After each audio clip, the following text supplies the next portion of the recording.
Assalamualaikum everyone. Welcome to another informative video lecture for first year students. Today I am going to explain again a very important topic from chapter number 3 of first year chemistry Karachi board syllabus. The topic name is Bohr's theory. This lecture will cover the following subtopics of Bohr's theory. Number 1, postulates of Bohr's theory, radius of hydrogen atom, determination of energy, frequency, and wave number. According to examination point of view, all these topics are very important to learn and practice. So, let's start the lecture. First of all, we will discuss the postulates of Bohr's theory. Bohr says that an electron bound to the nucleus in an atom can move around the nucleus in certain circular paths without radiating. These circular paths are called discrete stationary states or orbits of the atom. असल में Bohr ने ये postulate Rutherford atomic model की एक weakness के जवाब में दिया. अगर आपको याद है, अगर आपने याद किया है टॉपिक रदरफोर्ड एटॉमिक मॉडल का, तो उस रदरफोर्ड एटॉमिक मॉडल की वीकनेसेस में पहले वीकनेस का पॉइंट यही था कि रदरफोर्ड ने ये कहा था कि इलेक्ट्रॉन जब रिवॉल्व करता है around the nucleus, it will radiate energy continuously. तो वीकनेस का पॉइंट क्या बना था वहां पे कि अगर कंटिन्यूअसली एनर्जी रेडिएट करेगा इलेक्ट्रॉन, तो एक वक्त ऐसा आएगा कि उसकी एनर्जी खत्म हो जाएगी और वो इलेक्ट्रॉन न्यूक्लियस की तरफ अट्रैक्ट होकर न्यूक्लियस के साथ जाकर डिफ्यूज हो जाएगा और वो एटम डिस्ट्रॉय हो जाएगा. तो बोहर ने उस पोस्टुलेट की करेक्शन के लिए अपना ये पॉइंट बताया. पॉइंट में क्या कहता है कि जब भी कोई इलेक्ट्रॉन न्यूक्लियस के अराउंड रिवॉल्व करता है तो वो एक सर्कुलर पाथ में रिवॉल्व करता है विदाउट रेडिएटिंग एनी एनर्जी. और फिर इसने उन सर्कुलर पाथ को डिस्क्रीट स्टेशनरी स्टेट्स या फिर ऑर्बिट्स का नाम दिया. तो ऑर्बिट की टर्म जो है वो बोहर ने ही यूज की थी. ठीक है, तो इससे ये बात पता चली कि इलेक्ट्रॉन जब भी रिवॉल्व करेगा अराउंड द न्यूक्लियस तो वो कोई एनर्जी एब्जॉर्ब या रेडिएट नहीं करता. तो इस तरह पहला पोस्टुलेट इसका इस ऑर्बिट के हवाले से था. ठीक है, नेक्स्ट पोस्टुलेट को देखते हैं. ये भी बड़ा इंपॉर्टेंट पोस्टुलेट था बोहर्स की थ्योरी का. इन्होंने कहा only those stationary states are allowed for which orbital angular momentum is equal to an integral multiple of h upon 2 pi. इसके इस पॉइंट में बोहर ने ये एक्सप्लेन किया कि जो ऑर्बिट्स हैं वो ऑर्बिट्स एक पर्टिकुलर ऑर्बिट्स ही क्यों है. यानी हम उसमें ये भी तो कह सकते हैं कि वो ऑर्बिट्स किस जगह लाई करेंगे हमें कैसे पता चलेगा. तो इन्होंने अपने इस सेकंड पॉइंट में ये बड़ा इंपॉर्टेंट टर्म यूज की है एंगुलर मोमेंटम, कि जब भी इलेक्ट्रॉन रिवॉल्व कर रहे हैं किसी सर्कुलर पाथ में तो उनका एंगुलर मोमेंटम अगर एक integral multiple of h upon 2 पाई होगा तो वो ऑर्बिट्स पॉसिबल हैं, यानी वहां इलेक्ट्रॉन रिवॉल्व कर सकता है, अदरवाइज वो ऑर्बिट ही मौजूद नहीं होंगे. क्लियर है? यानी सेकंड जो पोस्टुलेट था वो ऑर्बिट से रिलेटेड था कि which orbits are possible. Only those orbits are possible whose angular momentum is an integral multiple of h upon 2 pi. यहां पर जो h है ये प्लांक्स कांस्टेंट है. प्लांक्स ने अपनी क्वांटम थ्योरी जो बताई थी उसमें h एक कांस्टेंट यूज किया था जिसको उसने प्लांक्स कांस्टेंट कहा. ठीक है, जिसकी वैल्यू कांस्टेंट होती है, फिक्स्ड होती है. क्लियर? फॉर्मूला देखेंगे क्या लिख के दिखाया इन्होंने कि एंगुलर मोमेंटम जो है mvr होता है, जो कि nh/2 के बराबर होगा according to this postulate, right. Next postulate की बात करते हैं। कहते हैं whenever electron makes a transition. अब ये ट्रांजिशन का क्या मतलब है, यानी जंपिंग ऑफ इलेक्ट्रॉन, यानी इलेक्ट्रॉन जंप करे किसी भी एक ऑर्बिट से दूसरे ऑर्बिट में। A photon of energy h nu emitted or absorbed, यानी जब भी इलेक्ट्रॉन ट्रांसफर होगा, मूव करेगा, शिफ्ट होगा किसी भी एक ऑर्बिट से दूसरे ऑर्बिट में, तो वो या तो एनर्जी एमिट करेगा या एब्जॉर्ब करेगा। आप जानते हैं कि अगर इलेक्ट्रॉन लोअर ऑर्बिट से हायर ऑर्बिट में जाएगा तो वो एनर्जी एब्जॉर्ब करके जाएगा, और अगर हायर ऑर्बिट से लोअर ऑर्बिट में जंप करेगा तो एनर्जी रिलीज करेगा। तो इस पॉइंट में ये बोहर साहब ये कहते हैं कि जब भी इलेक्ट्रॉन ट्रांसफर होगा तो वो फोटोन एमिट करेगा या एब्जॉर्ब करेगा, लेकिन उस फोटोन की वैल्यू क्या होगी, एच न्यू। ये एच न्यू कहां से आया, आपने अगर पढ़ा हो क्वांटम थ्योरी के मुताबिक delta E is equal to h nu, ये एनर्जी का फॉर्मूला था। ये है वो एनर्जी ऑफ फोटोन जो इलेक्ट्रॉन एमिट करेगा या एब्जॉर्ब करेगा, ठीक है। तो ये पॉस्टुलेट्स थे बोहर थ्योरी के। इसके अलावा और भी पॉस्टुलेट्स हैं जिसमें उन्होंने रदरफोर्ड की वीकनेस का एक और पॉइंट कवर किया था, तो जिसमें उन्होंने ये कहा था कि इलेक्ट्रॉन जब एनर्जी एमिट करता है तो उसका जो स्पेक्ट्रम होगा वो स्पेक्ट्रम कंटिन्यूअस नहीं होता बल्कि लाइन स्पेक्ट्रम होता है। तो ये भी इसका एक पॉस्टुलेट है, लेकिन हम यहाँ पे सिर्फ वो पॉस्टुलेट्स कवर कर रहे हैं जो हमारे सिलेबस में मौजूद हैं या वो इंपॉर्टेंट पॉइंट्स हैं जिन्हें आगे यूज भी करना होगा। बोहर थ्योरी के टॉपिक में ये पहला सब टॉपिक था पॉस्टुलेट्स का, जो हमने डिस्कस किया। एग्जाम में पॉस्टुलेट्स लिखने के लिए क्वेश्चन बन सकता है और बनता भी है, तो लिहाजा आप लोगों ने ये पॉस्टुलेट्स याद करने हैं। क्लियर है। अब आते हैं नेक्स्ट सब टॉपिक की तरफ। नेक्स्ट सब टॉपिक का नाम है रेडियस ऑफ हाइड्रोजन एटम, यानी बोहर ने अपनी थ्योरी में हाइड्रोजन एटम का रेडियस भी कैलकुलेट करवा के दिया या रेडियस कैलकुलेट करवाया। तो अब हमने यहां पर वो स्टेप सीखने हैं जिसके थ्रू हम हाइड्रोजन एटम का रेडियस फाइंड आउट करते हैं, ठीक है।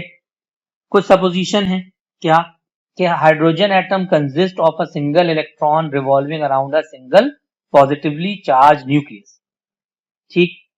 फिर let suppose E be the charge and m is the mass of electron, Z E positive charge on the nucleus, R is the radius of orbit in which electron is moving with a velocity v। Diagram अगर इसकी बनाते हैं तो diagram में देखिए एक electron revolve कर रहा है around the nucleus. The charge of nucleus is Ze and the charge of electron is E, and the distance between nucleus and electron is represented as r, and this v is the velocity by which electron moves around the nucleus. Is it clear?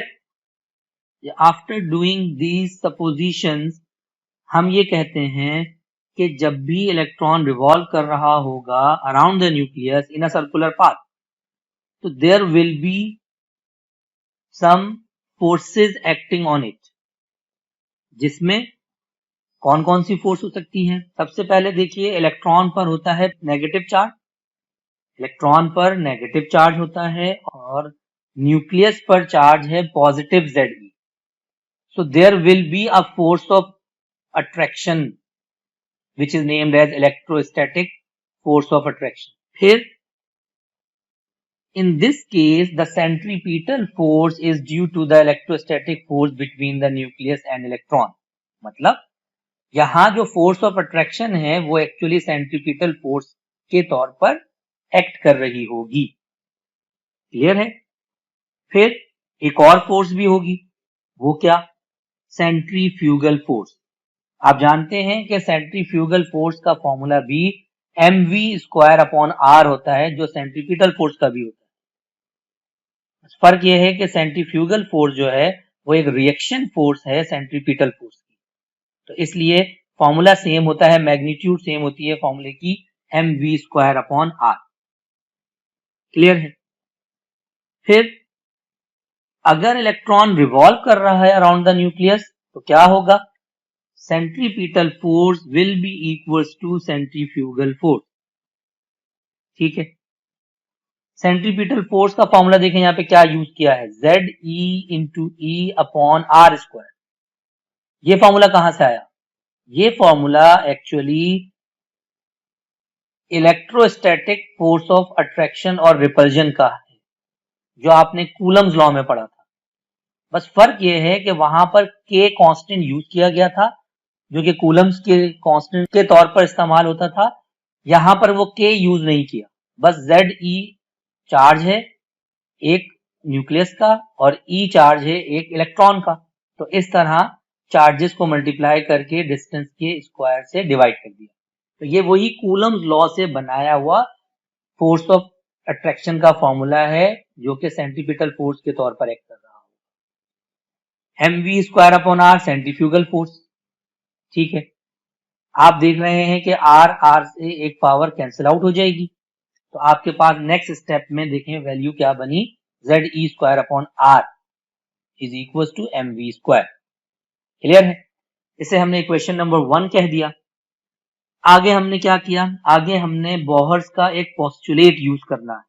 According to Bohr's postulate, वही angular momentum वाला, mvr is equal to nh/2π। यहां से हम क्या करेंगे, यहां से हम v का फॉर्मूला बनाएंगे। v का फॉर्मूला बनाने के बाद हम उसे सब्स्टिट्यूट कर देंगे इक्वेशन नंबर 1 में।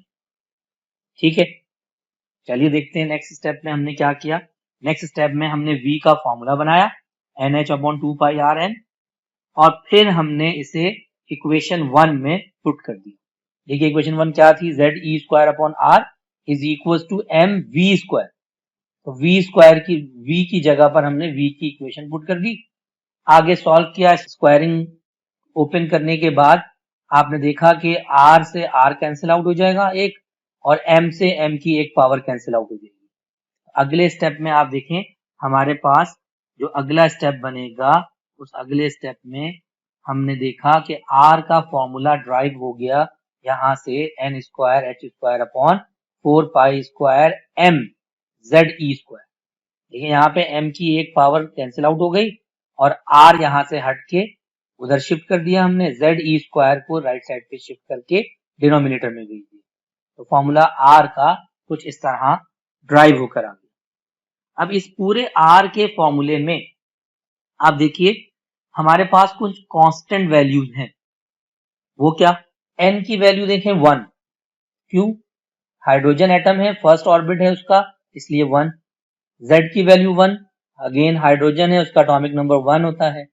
h Planck's constant, Planck's constant की वैल्यू देखें अर्ग सेकंड में लिखी है, हालांकि जूल सेकंड में भी इसकी वैल्यू होती है, लेकिन क्योंकि यहां पर हम CGS सिस्टम यूज करेंगे, क्योंकि इलेक्ट्रॉनिक लेवल है तो हम स्मॉलेस्ट यूनिट्स यूज करते हैं, तो CGS सिस्टम में सारी वैल्यूज पुट की जाएंगी। मास देखिए 9.11 एक्सपोनेंट -28 ग्राम, और चार्ज की वैल्यू ESU में।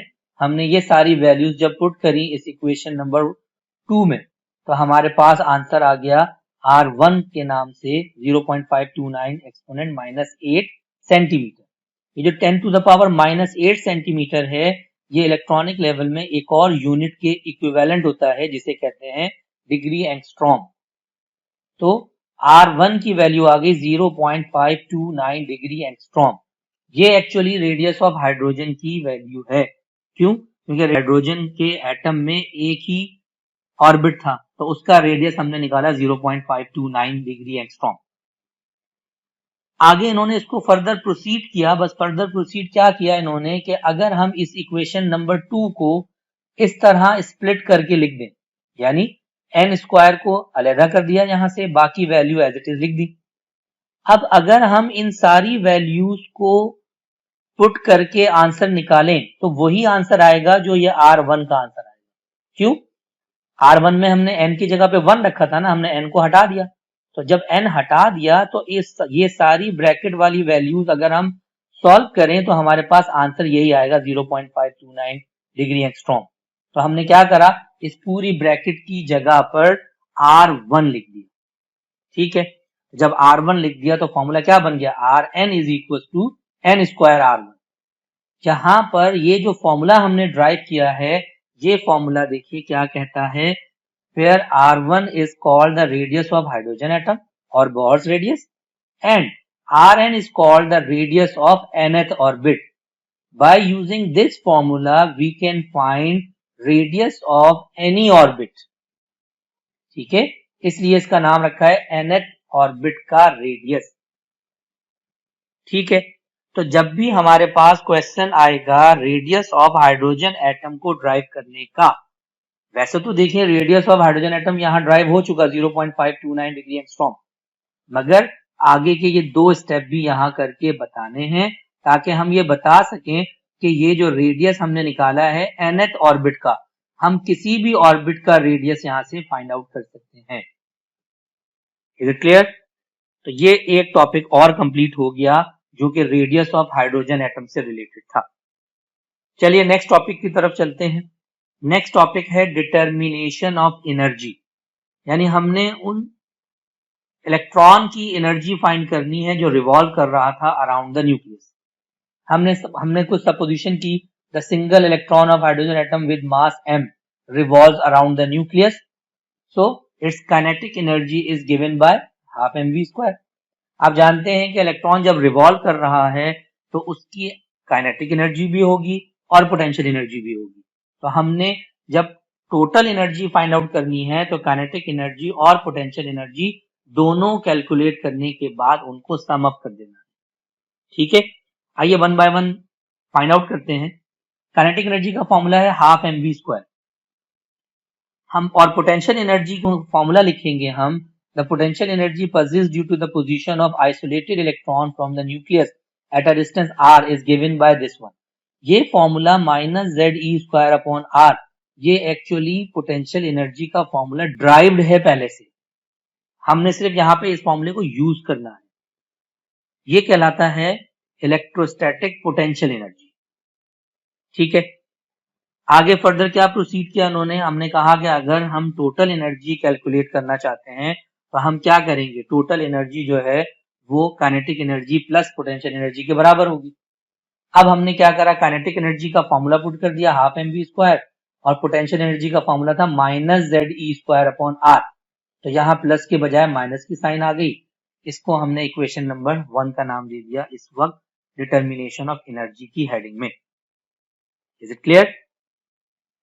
अब आगे हमने जो रेडियस ऑफ हाइड्रोजन के टॉपिक में एक स्टेप हमने पढ़ा था जिसमें हमने सेंट्रीपिटल फोर्स और सेंट्रीफ्यूगल फोर्स को इक्वेट करके एक इक्वेशन ड्राइव की जो कि ZE square upon R is equal to mv square के बराबर है। इसे हम यहाँ पे यूज कर रहे हैं और इसको इक्वेशन नंबर 1 में mv स्क्वायर की जगह पर रिप्लेस कर देंगे। ठीक है, अगले स्टेप में देखें, by substituting the values of mv square in equation number 1, तो इक्वेशन क्या बन गई, half ZE square upon R minus ZE square upon R।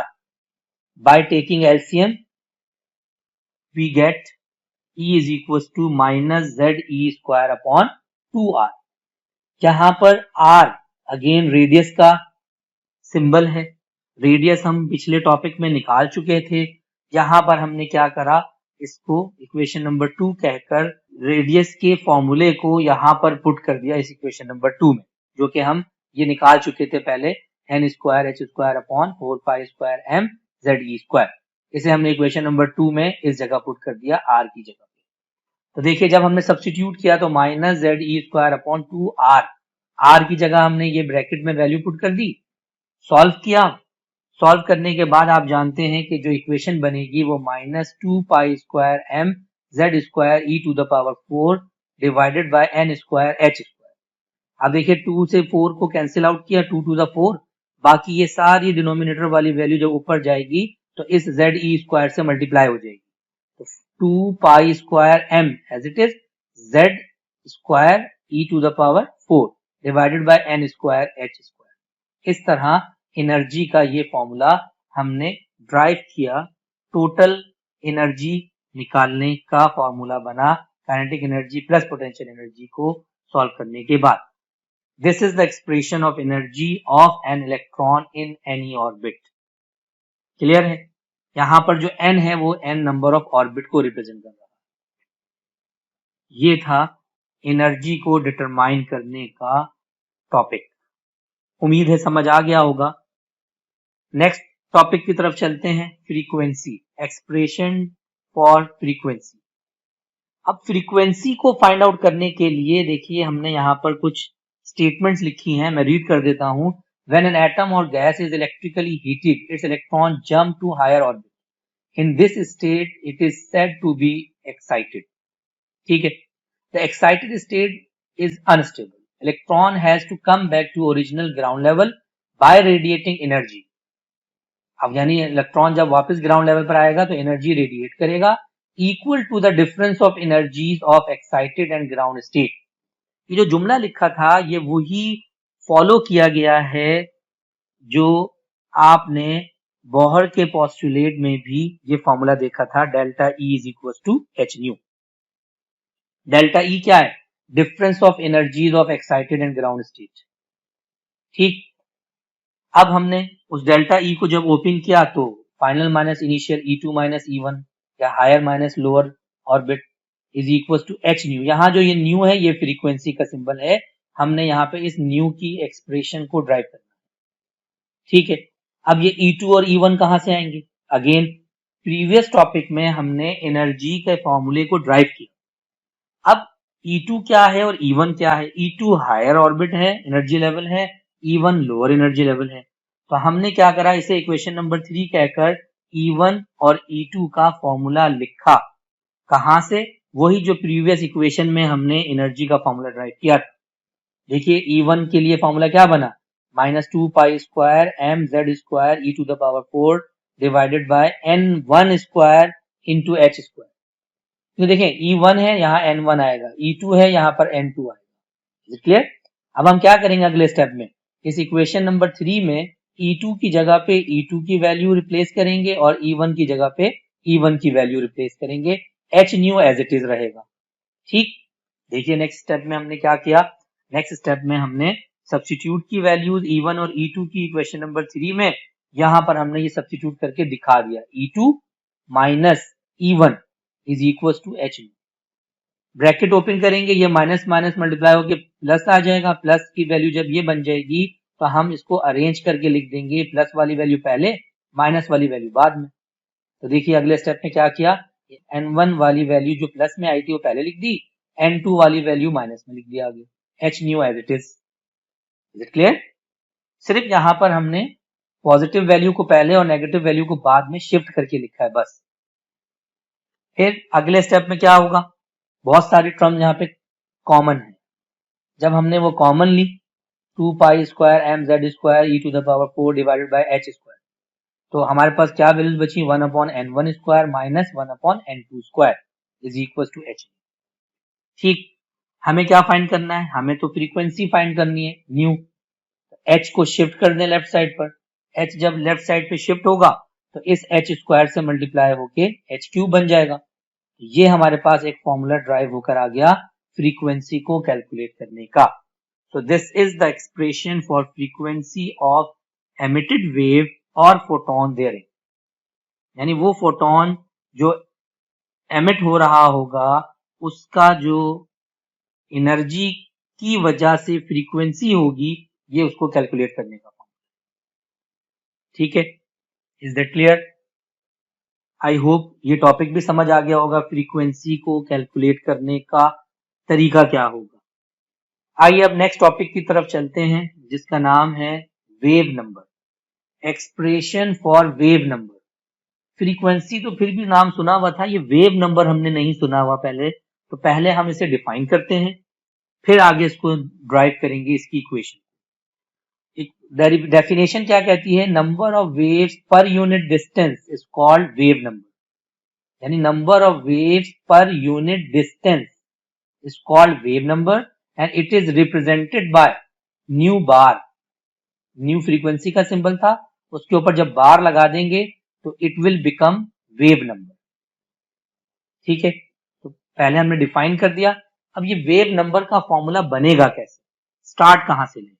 देखिए, आपने एक इक्वेशन पढ़ी थी v is equal to f lambda या न्यू लैम्डा, वेव के टॉपिक में।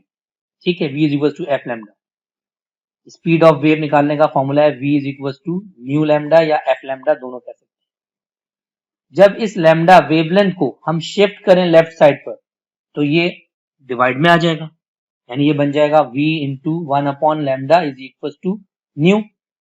ये जो v है यहाँ पर v जो है वो स्पीड ऑफ लाइट होती है, क्योंकि जो फोटोन है उसकी स्पीड ऑफ लाइट के बराबर होती है, तो यहाँ v की जगह पे तो c आ जाएगा। 1/लैम्डा जो है ये वेव नंबर का फॉर्मूला है, यानी वेव नंबर को हम रेसिप्रोकल ऑफ वेवलेंथ भी कहते हैं। तो लिहाजा वेवलेंथ के रेसिप्रोकल की जगह पर हमने वेव नंबर लिख दिया, v की जगह पे c पुट कर दिया और frequency as it is. Clear? अब हमें ये फाइंड आउट करना है वेव नंबर। c तो कांस्टेंट होता है, ये जो फ्रीक्वेंसी है ये कहां से आएगी हमारे पास? जी हाँ, बिल्कुल, प्रीवियस टॉपिक में आपने फ्रीक्वेंसी का फॉर्मूला ड्राइव किया था, वो फ्रीक्वेंसी का फॉर्मूला हमने यहां पर पुट कर देना है। तो ये हमने फ्रीक्वेंसी का फॉर्मूला लिखा और इसे इस जगह पर सब्स्टिट्यूट कर दें। जब हमने इसको यहां सब्स्टिट्यूट किया तो देखें c nu bar is equal to, ये फ्रीक्वेंसी का फॉर्मूला था, हमने यहाँ पे सब्स्टिट्यूट कर दिया। हमें फाइंड करना है वेव नंबर, c को शिफ्ट कर देंगे राइट साइड पर, c यहाँ डिनोमिनेटर में आ जाएगा, तो देखिए इक्वेशन क्या बन जाएगी? Nu bar is equal to 2πmz² e to the power 4 divided by ch³ into 1/n1² minus 1/n2²। यहाँ जो ये पूरी वैल्यूज हैं ये पूरी कांस्टेंट वैल्यूज हैं, सिर्फ z को अगर हटा दें तो z को हटाकर इन्होंने कहा कि एक कांस्टेंट था रिडबर्ग कांस्टेंट। रिडबर्ग एक साइंटिस्ट का नाम है, वो कोई अपनी डेरिवेशन कर रहे थे तो उन्होंने एक कांस्टेंट बताया था रिडबर्ग कांस्टेंट, जो कि ये था 2π² m e to the power 4 divided by ch³। लेकिन इसमें z नहीं है, जो z यहाँ पे था वो z यहाँ नहीं है, तो रिडबर्ग कांस्टेंट जो है वो इस कांस्टेंट का नाम था। तो हमने क्या करा, z² को हटाकर बाकी पूरे वैल्यू की जगह पर रिडबर्ग कांस्टेंट यानी RH पुट कर दिया। ठीक है, तो देखिए इक्वेशन हमारे पास क्या बन गई? Nu bar is equal to RH z² into 1/n1² minus 1/n2²। ठीक है, समझ आई बात? ये था वेव नंबर कैलकुलेट करना। तो इस तरह से हम वेव नंबर कैलकुलेट कर सकेंगे। उम्मीद है आपको ये टॉपिक भी समझ आ गया होगा। मैंने इस लेक्चर में बोहर थ्योरी से रिलेटेड जो जो टॉपिक्स इन्वॉल्व थे उसको कवर किया। ठीक, अगर फिर भी कोई परेशानी है, कोई मुश्किल लगता है कोई स्टेप, तो आप इस वीडियो को रिपीट करके देख सकते हैं ताकि आपको वो स्टेप सारे क्लियर हो जाएं, क्योंकि एग्जाम के पॉइंट ऑफ व्यू से बड़ा इंपॉर्टेंट है, स्टेप्स लाजमी लिखने पड़ते हैं। ठीक है, thank you for watching my video lecture. इंशाल्लाह I will be back for other video lecture. Till then, अल्लाह हाफ़िज़।